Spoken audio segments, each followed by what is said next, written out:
Marcos capítulo 8, verso 34.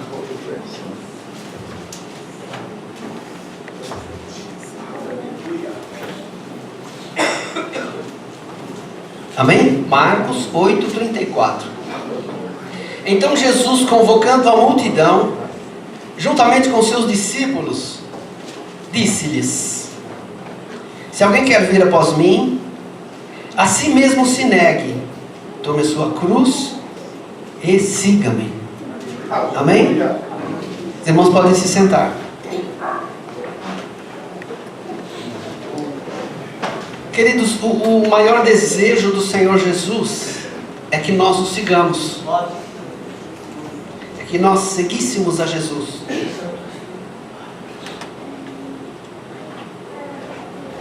Acho que eu vou fazer que nem o pastor Rubens, sabe? Eu gosto quando ele faz isso. De repente ele vai gostar de eu fazer também. Sem querer imitar, já imitando. Tá bom aqui. Já ouvi reclamação de que dá dor no pescoço, ficar olhando de lá. Mas como é que o pastor vai conseguir agradar a gregos e troianos, né? Uma das soluções, né, seria a gente, na hora da pregação, sentar e ficar aí de frente, né? Aí acabaria essa sensação da gente ficar de costas para o pastor. Mas pelo menos assim parece que eu estou meio que de lado, né? Melhor a sensação de ficar de costas para os irmãos. Irmãos, o maior desejo do Senhor Jesus é que nós o sigamos. Multidões seguiam a Jesus, mas nem sempre pela motivação correta. Alguns seguiam a Jesus só porque viam a multiplicação dos pães e a multiplicação dos peixes. Era alimentação garantida. Sabiam que se seguissem a Jesus não iriam passar fome. É claro que eu e você seguimos ao Senhor Jesus pelo que Ele é e não pelo que Ele tem a nos oferecer. Mas isso de uma forma extremamente filosófica. Porque sim, eu sigo a Jesus pelo que Ele tem para me oferecer. Por que não? Sabe, eu sigo a Jesus pelo que Ele é, mas sigo a Jesus porque sei que Ele vai multiplicar o meu pão. Eu sigo a Jesus, eu amo a Jesus pelo que Ele é, mas também o amo porque sei que Ele vai me promover prosperidade na minha vida, me abençoar. Então sim, eu sigo a Jesus pelo que Ele é e pelo que Ele tem a me oferecer, que acaba sendo uma consequência. O meu pão será multiplicado, a minha vida será abençoada, eu vou obter prosperidade por este ato de estar seguindo a Jesus, por este ato de estar cumprindo os mandamentos de Deus. Eu já comentei aqui com a igreja em oportunidades anteriores que é tudo uma consequência, ação e reação. Quando eu sigo os mandamentos do meu Deus, quando eu vivo de uma forma agradável a Deus, eu me torno uma pessoa mais assertiva.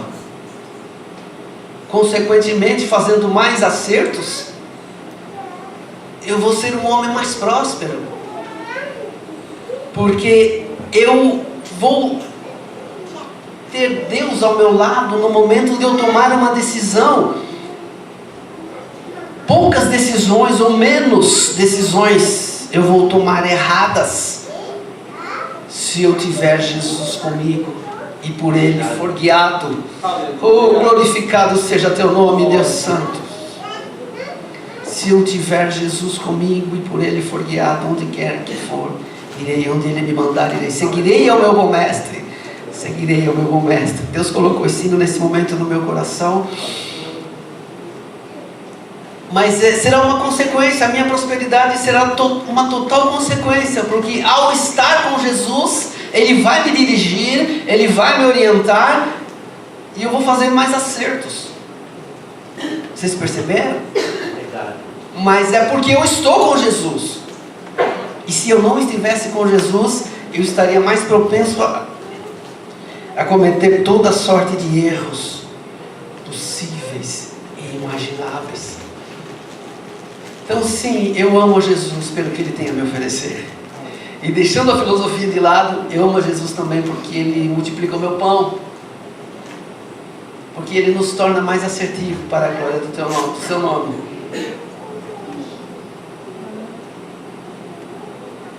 Na verdade, seguir a Jesus não é exatamente um privilégio. Os fariseus seguiam a Jesus. Os fariseus eram fiéis seguidores de Jesus Cristo. Onde Jesus ia, sempre tinha lá um fariseuzinho. Eles eram religiosos. Eles seguiam a Jesus. Onde Jesus estava, eles estavam lá. Mas não porque amavam a Jesus. Não porque queriam Jesus pelo que Ele é, pelas bênçãos que Ele tinha para oferecer, mas porque eles queriam pegar Jesus na curva,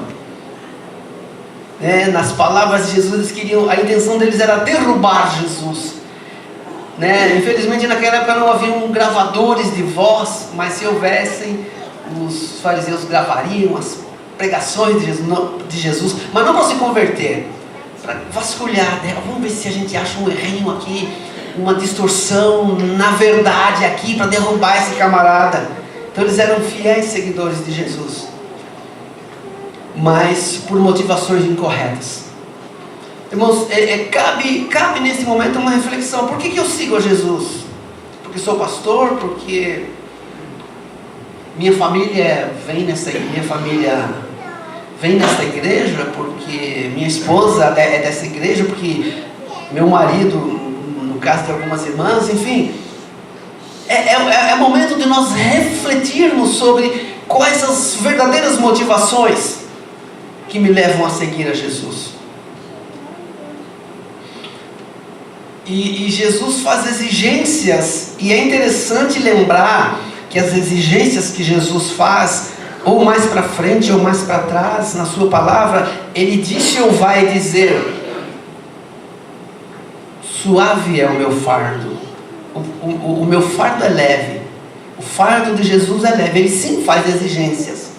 Há um fardo para ser carregado, mas é um fardo leve, porque nós teremos o braço do Espírito Santo para nos ajudar a transportar este fardo. E que fardo é este? Está na palavra do Senhor.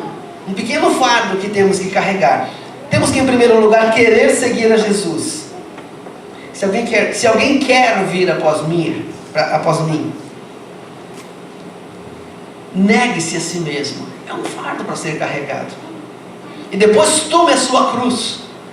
É outro fardo para ser carregado. É um fardo levíssimo. E temos, como eu já disse, o auxílio do Espírito Santo de Deus, que nos fortalece. E finalmente o último fardo: segue-me. Se alguém quer vir, hoje eu estou com a língua enrolada. Se alguém quer vir após mim, negue-se a si mesmo, tome uma cruz e siga-me. E cumpra o desejo que Jesus tem no coração. Siga-me, siga os passos de Jesus.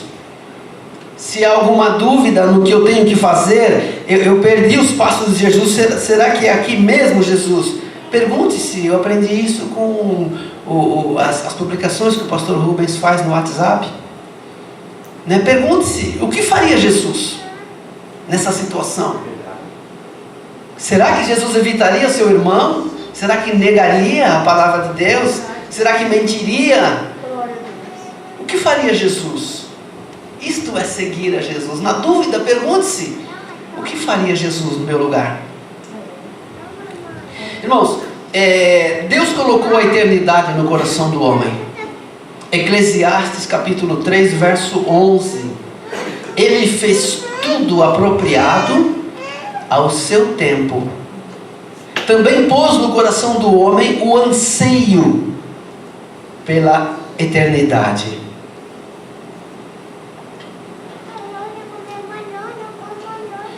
Há no coração do homem um desejo muito grande por Deus. E não existe isso em nenhum animal. Se o cachorro entrar na igreja, como diz aquela piadinha, ele entrou porque achou a porta aberta. Tão só e simplesmente. Mas só o ser humano tem essa tendência a religar-se a Deus. nos primórdios da humanidade, se você pensar em qualquer tribo de índio, em qualquer tipo de ser humano que viveu na antiguidade, eles adoravam alguma coisa, adoravam a lua, adoravam a Júpiter, adoravam a chuva, adoravam ao trovão, ao Deus trovão, sabe? Também Deus colocou, deixa eu tentar explicar melhor. Deus colocou a eternidade no coração do homem, só que Satanás colocou sofismas, falsas verdades no coração do homem, verdades que não são verdadeiras, se é que podemos chamar desta forma. Então, nos primórdios, o que o homem fazia? Ele adorava a um determinado Deus, para que esse Deus lhe promovesse uma boa colheita. Motivação errada.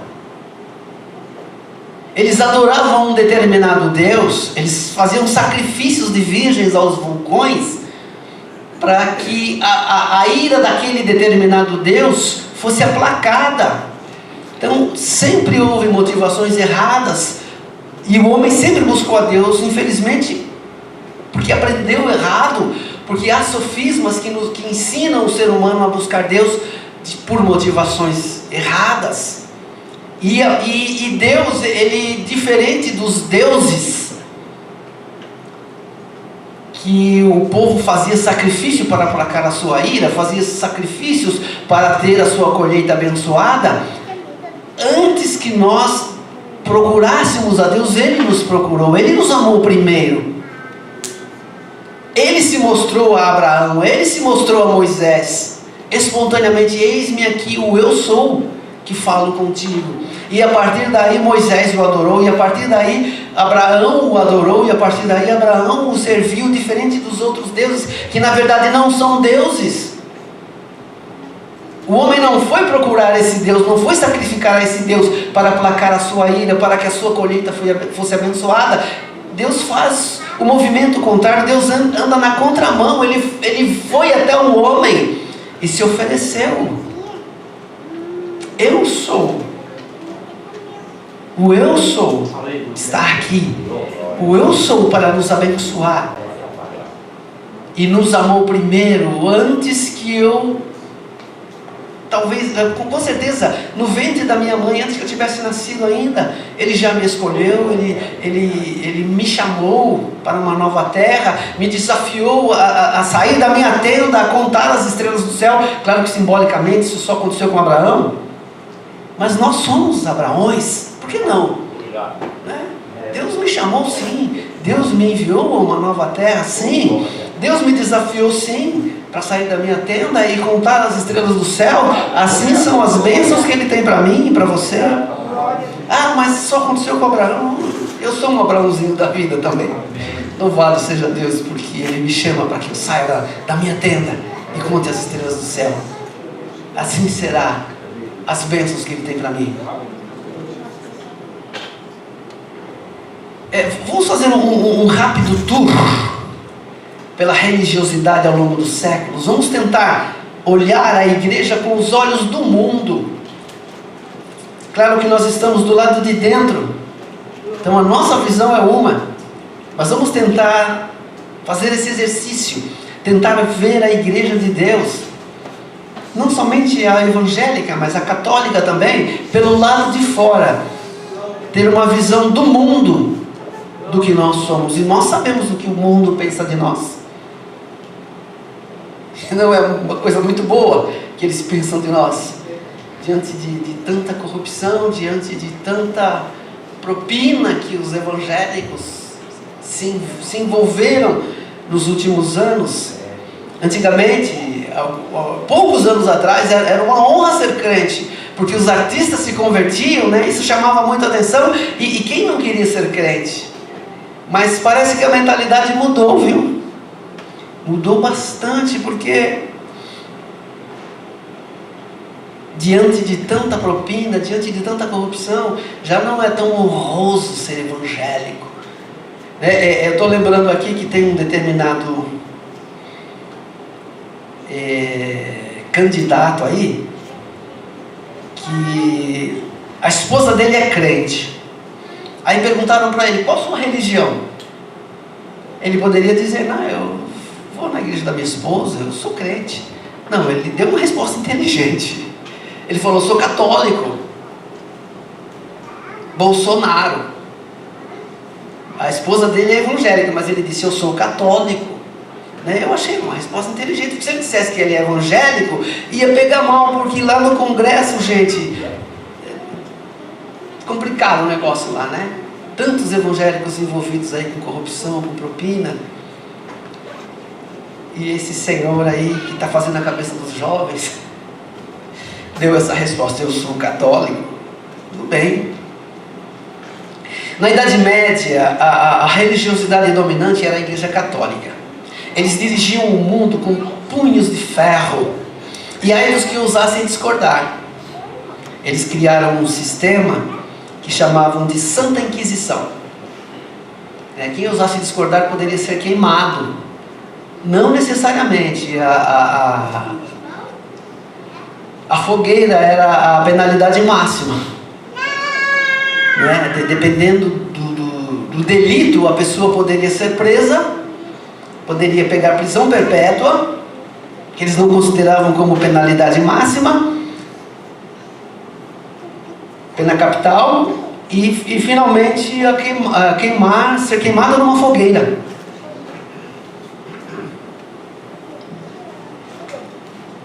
O nosso Martinho Lutero escapou da fogueira por um milagre de Deus. Ele havia sido convidado para fazer uma reuniãozinha com o Papa, com o clero lá em Roma. E ele disse que ia, concordou, confirmou bonitinho, e já prepararam uma fogueirinha para ele lá, para tocar fogo no homem. Mas aí na última hora ele tinha amizade com pessoas, né? Não estou me lembrando de nomes agora, provavelmente o pastor Rubens tem isso muito fresco na cabeça, porque ele é historiador. Transferiram a reunião para a Alemanha. Aí lá era um campo neutro, ele foi salvo. Mas se tivesse ido para Roma,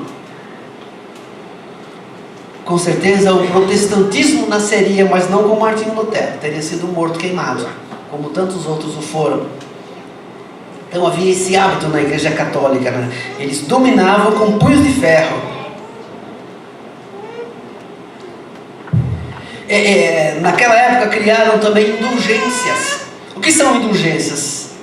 Indulgência é perdão de uma pena, falando numa linguagem bem simples. Indulgência é perdão de uma pena, qualquer pena, um pecado. Só que eles cobravam por essas indulgências e enriqueciam extremamente com valores altos, né? Ricos queriam um lugarzinho no céu e pagavam. E aí como é que ficava a palavra de Deus, né? Jesus, quando a primeira vez que ele foi à sinagoga, ele abriu o texto de Isaías e leu lá: o Espírito Santo de Deus está sobre mim, pelo que me enviou para evangelizar os pobres. Então só seria salvo quem tem dinheiro, quem pode pagar, quem pudesse pagar indulgências e os coitados dos pobres.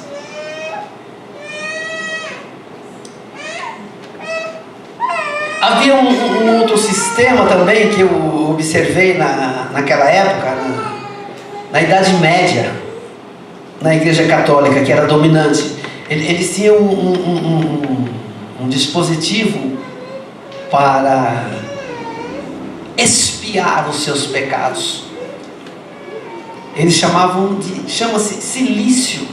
O que é cilício? Cilício é um cinto, ou pode ser também uma braçadeira, um bracelete que eles colocavam nas coxas, na barriga, no tórax. E esse cilício ele possuía pontas, não necessariamente afiadas, mas que ao longo do dia machucava, devia doer muito. Ouvi falar que algumas eram afiadas e até sangravam, mas de um modo geral elas não eram afiadas, elas cravavam e doía, e a intenção dessa era doer. A intenção era doer para purgar os pecados de quem estivesse usando. Aí fica a pergunta: graça para quê? O sangue de Jesus para quê? Se eu posso colocar um cilício e purgar os meus pecados. Eu observei também que o silício existe ainda. Eu entrei na internet, eles são vendidos a uma média de R$110. Então, se você quiser aí purgar os seus pecados, não através da graça de Deus, não através do sangue de Jesus, mas através do silício, é só encomendar R$110, em média. Eu descobri também, irmãos, nessa pesquisa que eu fiz aí, que tem o Papa Francisco, ele usa silício até hoje. Aí a gente fica perguntando aí, para que serve a graça de Deus? Para que serve o sangue de Jesus? O sangue de Jesus é para purificar os nossos pecados. Se confessarmos a Cristo os nossos pecados, se tão somente a Cristo confessarmos os nossos pecados, Ele é fiel e justo para nos perdoar. E o sangue de Jesus continua nos purificando de todos os nossos pecados. Nós não precisamos desses recursos. E o mundo evoluiu, e parece que hoje não é muito diferente não, irmãos. Não o que nos chama a atenção na Igreja Católica, na verdade, são a forma como, me fugiu a palavra agora, uma forma, não é de silício, não é de indulgência, é uma maneira que eles têm de purgar os seus pecados. Eles confessam ao padre, e o padre dá lá penitência, apareceu o nome, penitência, são as penitências.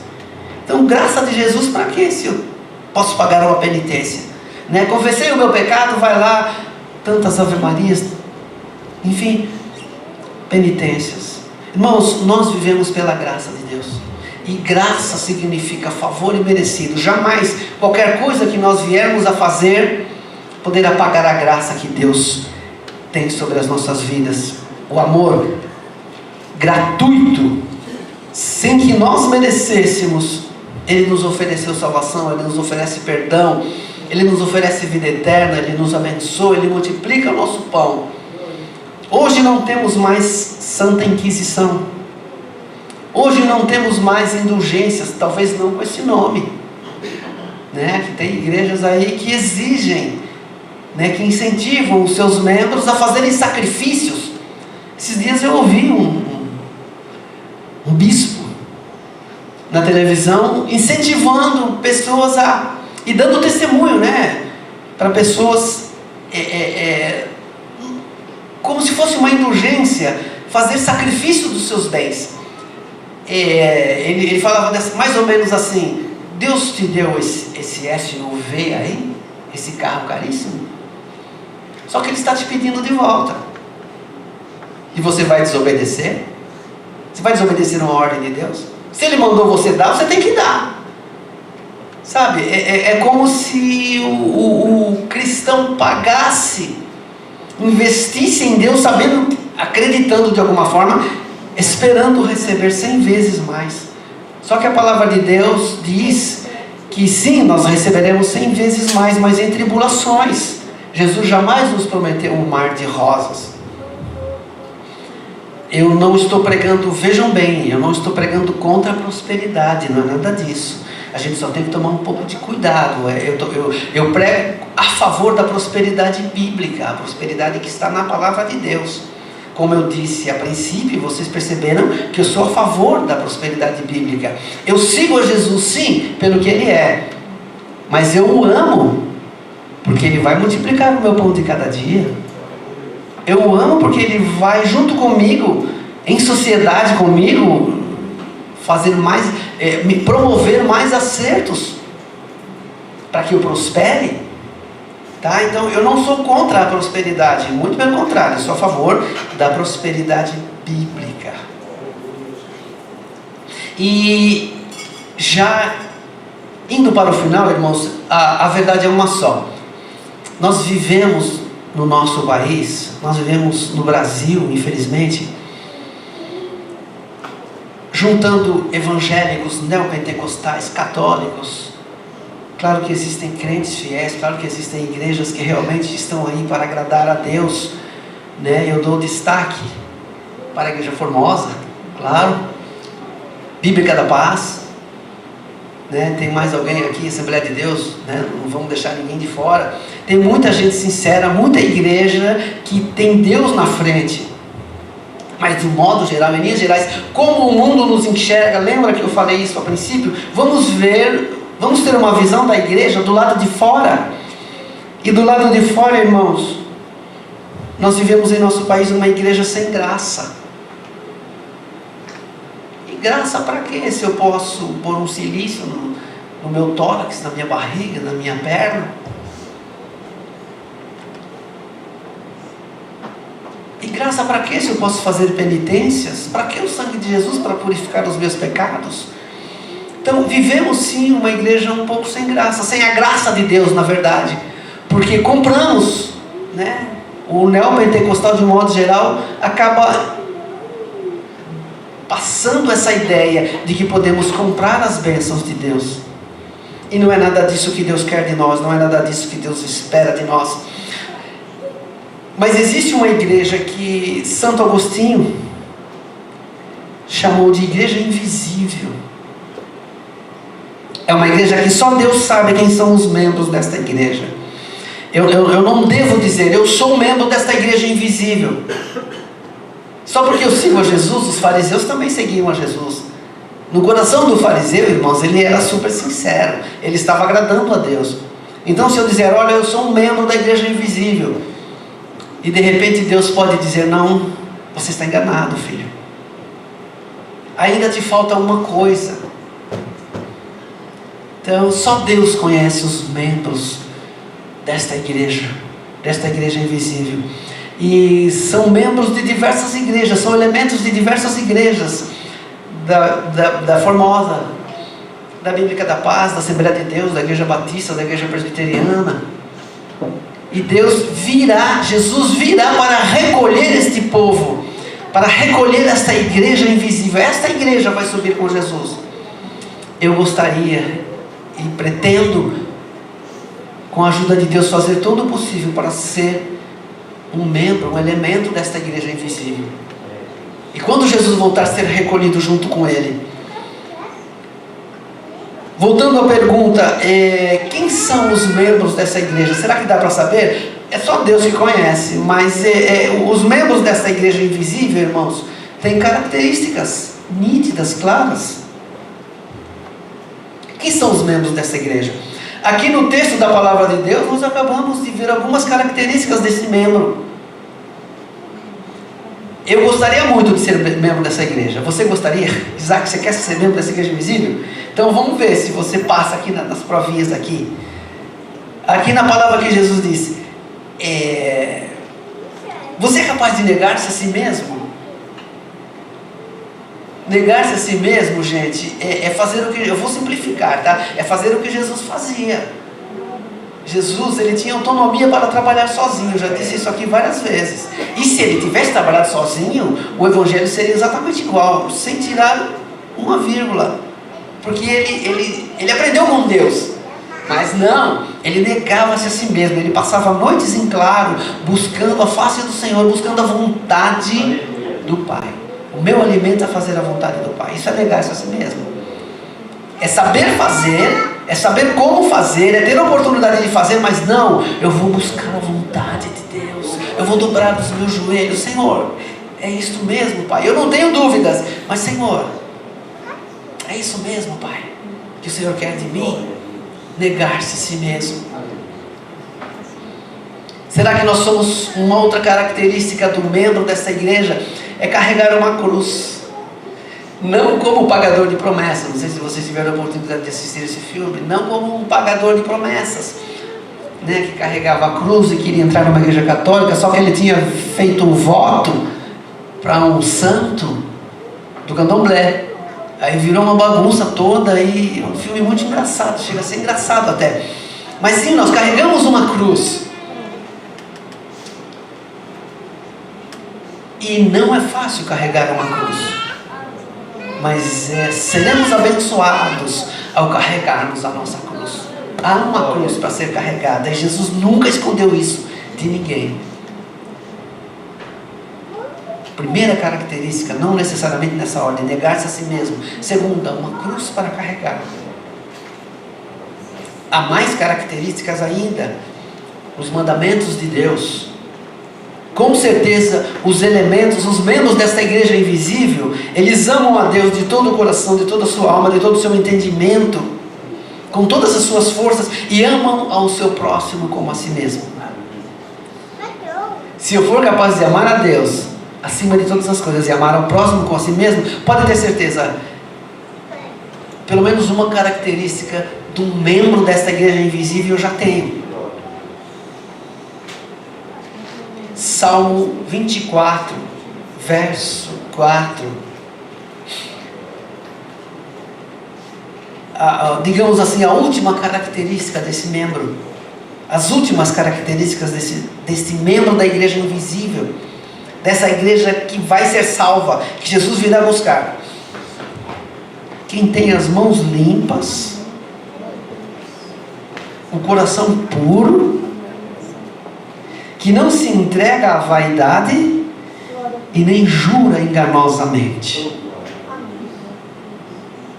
Essas são algumas das principais características deste povo escolhido de Deus, que vai viver eternamente com Jesus, nessa terra onde o mar já não existe, onde Deus será a nossa luz.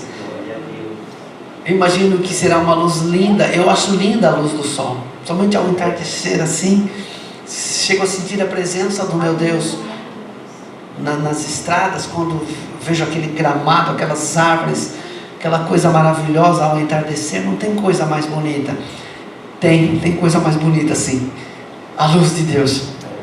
Deus será a nossa luz. Se você acha o entardecer lindo, você não viu a luz de Deus ainda. O entardecer é só bonito porque a luz de Deus está ali para te mostrar o quanto a natureza é bela, o quanto a natureza é linda.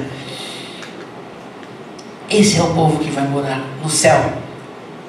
No céu entre aspas, né? A gente fala morar no céu, mas nós sabemos que nós não vamos morar no céu. Não estou querendo assustar ninguém, mas muita gente não sabe. A gente fala, não, eu vou morar no céu, esse é o povo, hinos, né? Esse é o povo que vai morar no céu. Não, nós vamos morar numa terra celestial. João viu um novo céu, uma nova terra, e viu Jerusalém descendo do céu, ataviada como uma noiva. E Deus habitará com o seu povo eternamente, e enxugará dos olhos toda lágrima. Ele canta labaço e anda lamas. Santo é este Deus. Amados, essa é a palavra que Deus colocou no meu coração. Amém? Deus abençoe.